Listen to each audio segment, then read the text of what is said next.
Bismillahirrahmanirrahim. Assalamualaikum warahmatullahi wabarakatuh, teman-teman semuanya. Selamat pagi. Hari ini kita akan sama-sama melanjutkan materi dari sesi kemarin ya. Kita sudah belajar tentang apa itu psikodiagnostik, apa saja yang perlu dilakukan, apa komponennya dan sebagainya. Nah, mulai dalam pertemuan ini kita akan membahas tentang observasi, dan juga nanti pada pertemuan berikutnya kita akan membahas juga tentang wawancara. Nah, sama-sama kita ketahui bahwa observasi dan wawancara ini merupakan salah satu bagian dari metode yang dipakai dalam psikodiagnostik. Selain juga adalah tes, selain juga ada biografi atau juga metode-metode yang lainnya. Nah, bagaimana kabar teman-teman semuanya? Semoga tetap semangat ya kuliah secara daring. Apapun caranya, apapun metodenya, moga-moga semangatnya tetap membara terus ya. Baik, sekarang saya mulai tentang apa sih ruang lingkup tentang observasi. Saya akan buka slide kedua. Nah, pengertian observasi sendiri bermacam-macam ya. Ada beberapa tokoh begitu yang menuliskan. Jadi ada Korsini juga sudah bisa dibaca begitu ya. Ini adalah observasi, bisa formal bisa informal juga, terdiri dari mengambil sebuah data, membuat pengukuran juga, melakukan perekaman juga, kemudian juga sebenarnya observasi ini adalah basic dari semua keilmuan begitu ya, atau kegiatan-kegiatan yang bersifat ilmiah. Dan juga metode yang spesial begitu, kemudian untuk melihat objektivitas sebuah perilaku dan juga pengukuran sebuah perilaku. Nah, ada juga beberapa definisi lain, misalkan disebutkan oleh Elmira begitu, suatu aktivitas mengamati tingkah laku individu yang diikuti dengan mencatat hal-hal yang dianggap penting sebagai penunjang informasi tentang individu, khususnya informasi situasi sekarang. Nah, kita sama-sama mengetahui bahwa kegiatan observasi atau mengamati ini secara pengertian yang simpel ya, tentunya kita setiap hari melakukan, mulai dari bangun sampai tidur lagi, bahwa kita akan selalu mengamati situasi, mengamati orang lain juga, mengamati perilaku-perilaku yang muncul juga. Contoh gampangnya ketika aktivitas perkuliahan sehari-hari, dosen akan mengamati mahasiswa, mahasiswa juga akan mengamati dosen, orang tua pada anak, pasien, dokter sama pasien, pasien sama dokter. Seluruh kegiatan aktivitas kita sehari-hari yang menggunakan panca indera kita, maka akan terjadi proses observasi di situ. Nah, pengertian bahwa aktivitas ini kemudian akan bisa diukur, aktivitas ini juga akan bisa dianalisis. Nah, ini merupakan pengembangan dari hanya sekedar mengamati aja ya.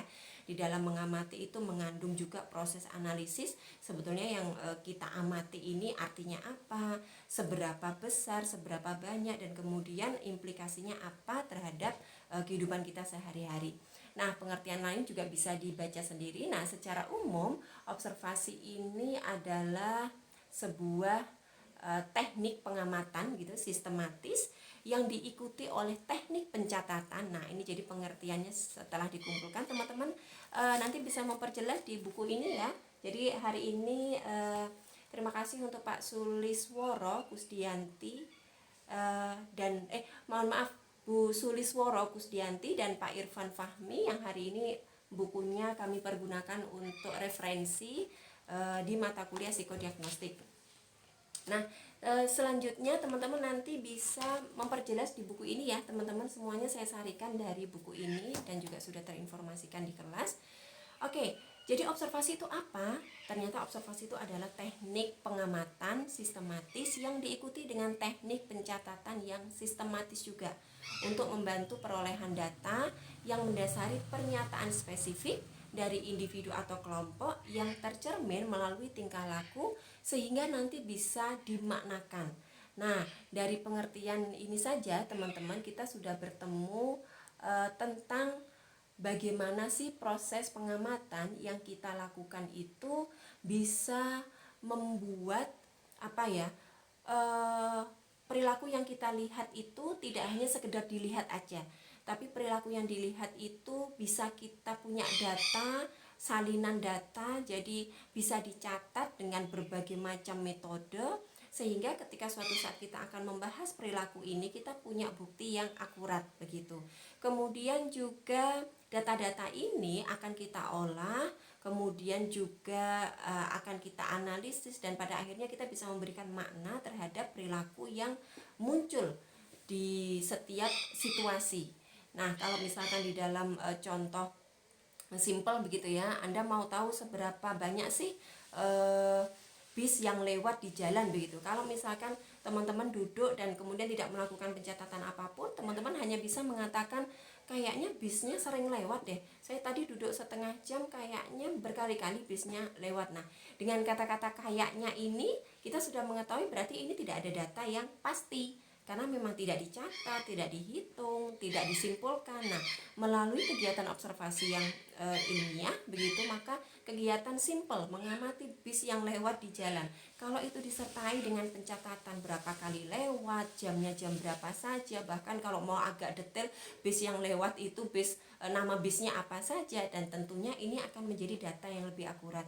Jam sekian bis ini lewat, bis A lewat, jam sekian bis B lewat, jam sekian bis C lewat.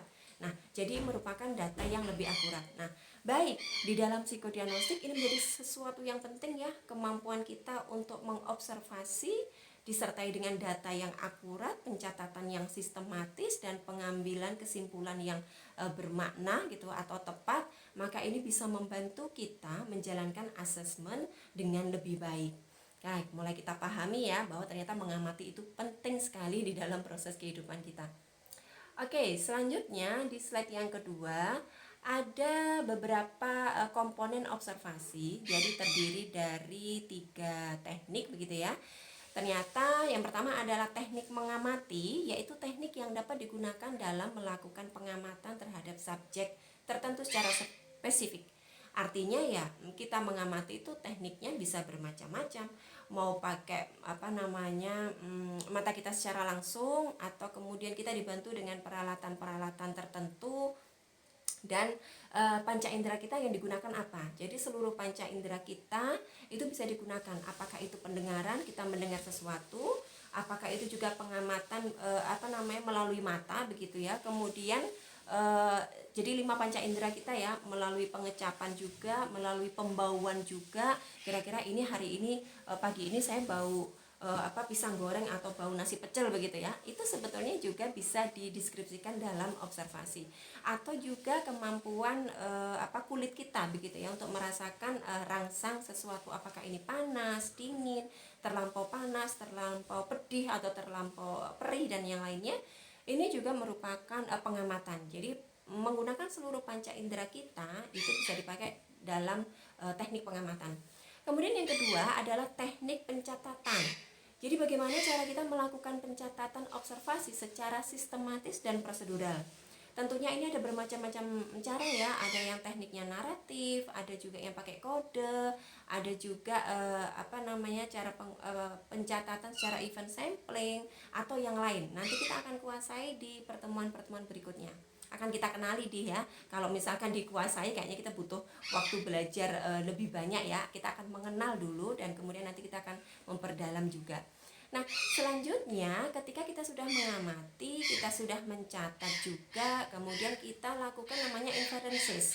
Jadi inferences ini adalah proses pengambilan kesimpulan atau pemaknaan dari yang diamati. Seperti contoh yang tadi secara simpel, ketika teman-teman tidak melakukan pencatatan, maka pada saat akan ditanya bagaimana bisnya yang lewat seperti apa kondisinya, kita mungkin cuma akan mengatakan agak jarang sih, agak sering sih.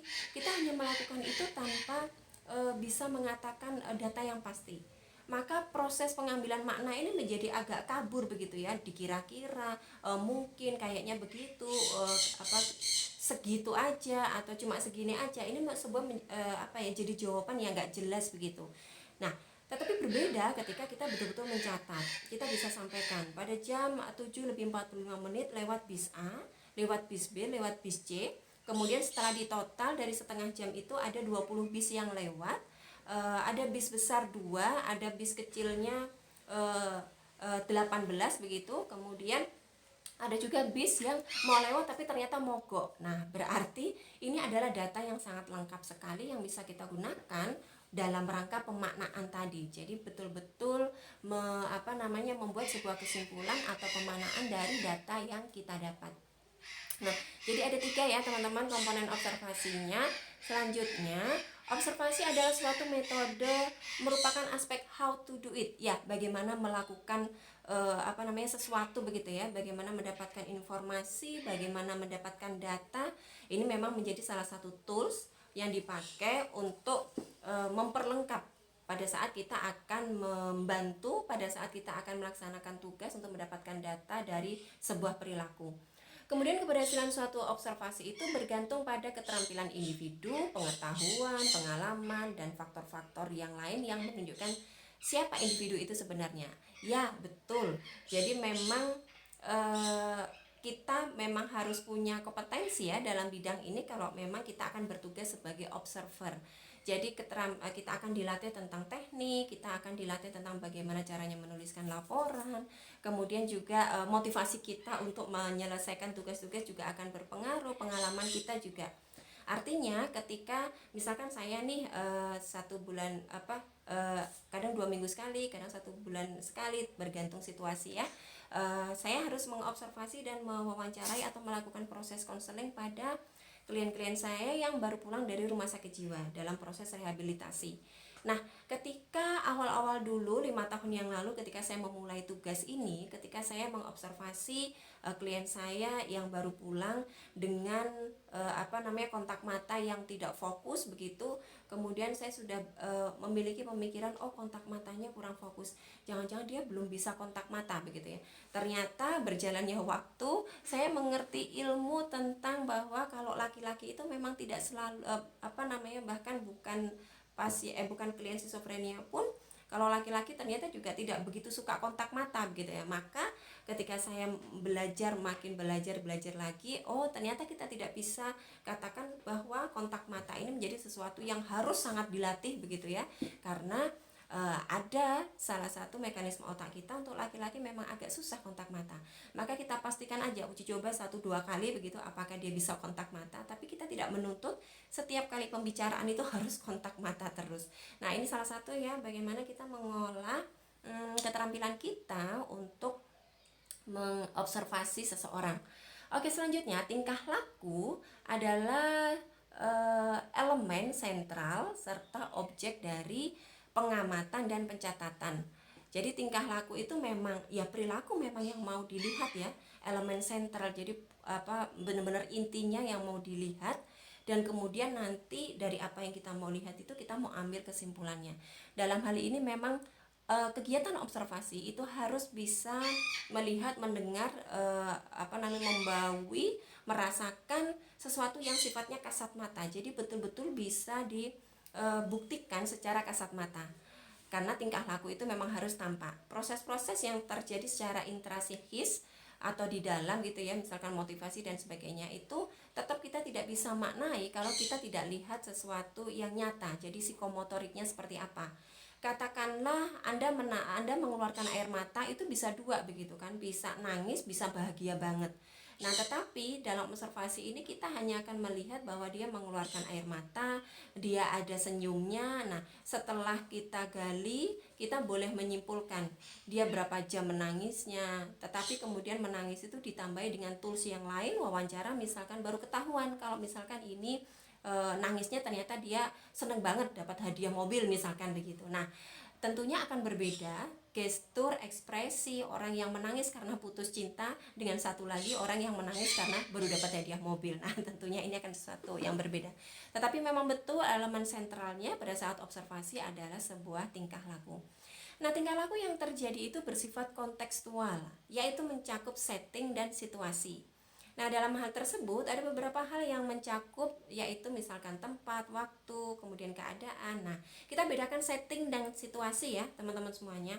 Setting ini adalah sebuah latar belakang dari keadaan yang terjadi secara fisik.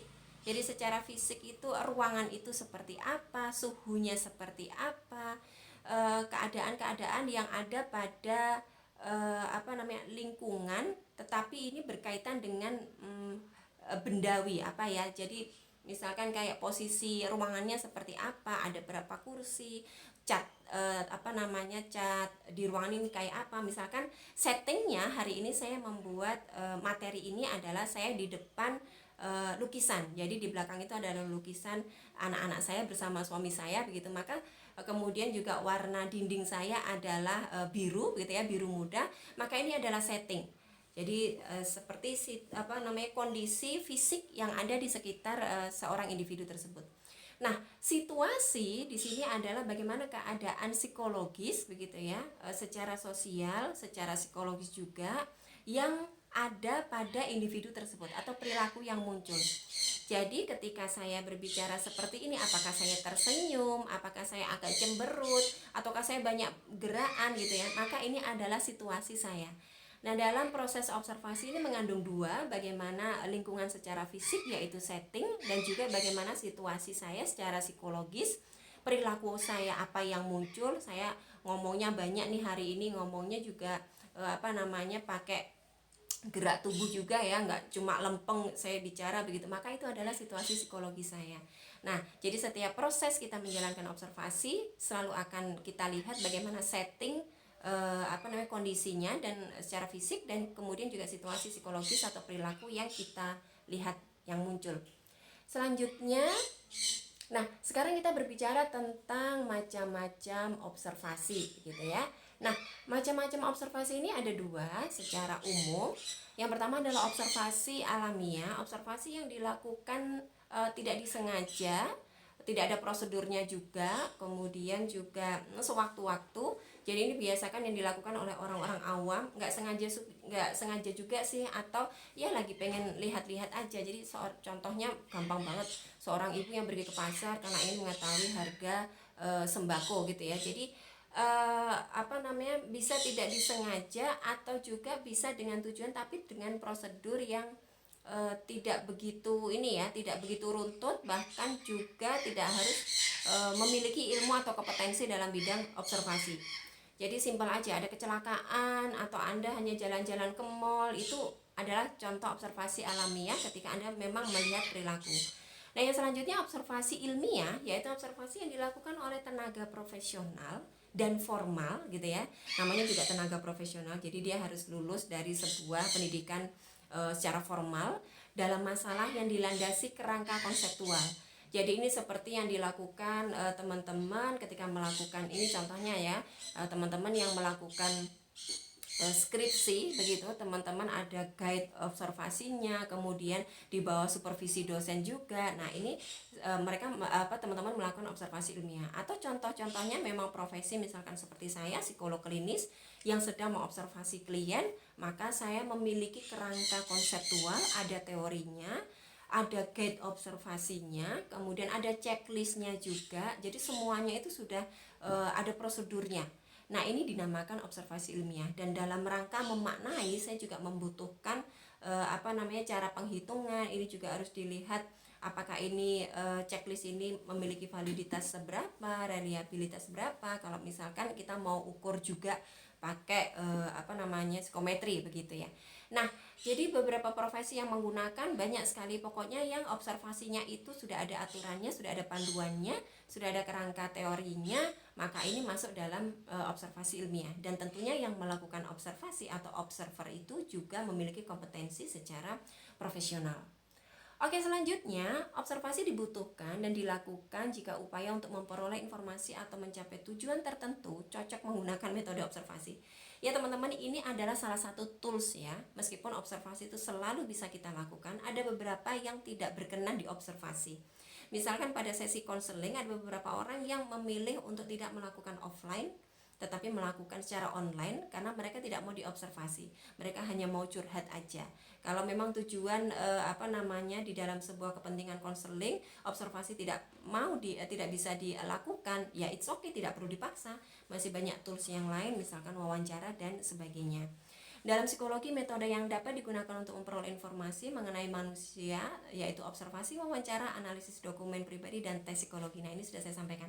Jadi kalau observasinya nggak bisa dipakai, nggak mau juga, ya bolehlah kita pakai tes, kita boleh pakai dokumen pribadi, kita boleh pakai juga wawancara. Mengapa sih observasi itu dibutuhkan? Ya karena observasi berguna untuk kepentingan penelitian, kepentingan diagnosis, karena beberapa kasus tertentu memang kita perlu cek ya. Anda ke dokter aja juga diobservasi kan, dilihat tensi tekanan darahnya, dilihat detak jantungnya, semuanya itu perlu proses observasi. Meskipun bisa jadi pemeriksaan secara online pun juga banyak bisa dilakukan. Nah, selanjutnya saya akan masuk di slide berikutnya. Nah, observasi di dalam psikologi. Sekarang spesifik ya, observasinya di dalam psikologi. Berbeda dengan ilmu lain, psikologi memfokuskan pada perilaku manusia. Jadi betul-betul elemen sentralnya ya perilaku itu tadi ya, atau biasanya kita istilahkan dengan psikomotorik. Sehingga observasi dalam psikologi diarahkan pada pengamatan perilaku manusia baik verbal maupun non-verbal. Jadi perilaku yang verbal, perilaku yang berbentuk bahasa begitu ya. Jadi diucapkan, atau perilaku yang non-verbal dari gestur tubuh, ekspresi dan sebagainya. Nah, beberapa tingkah laku merupakan produk yang dapat diamati dari sebuah proses yang terjadi dalam diri individu, yaitu berupa aktivitas internal seperti aktivitas emosi, kognitif, fisiologis yang tidak dapat diamati secara langsung, tetapi dapat dilihat secara konteks keseluruhan tingkah laku. Nah, ini sebetulnya adalah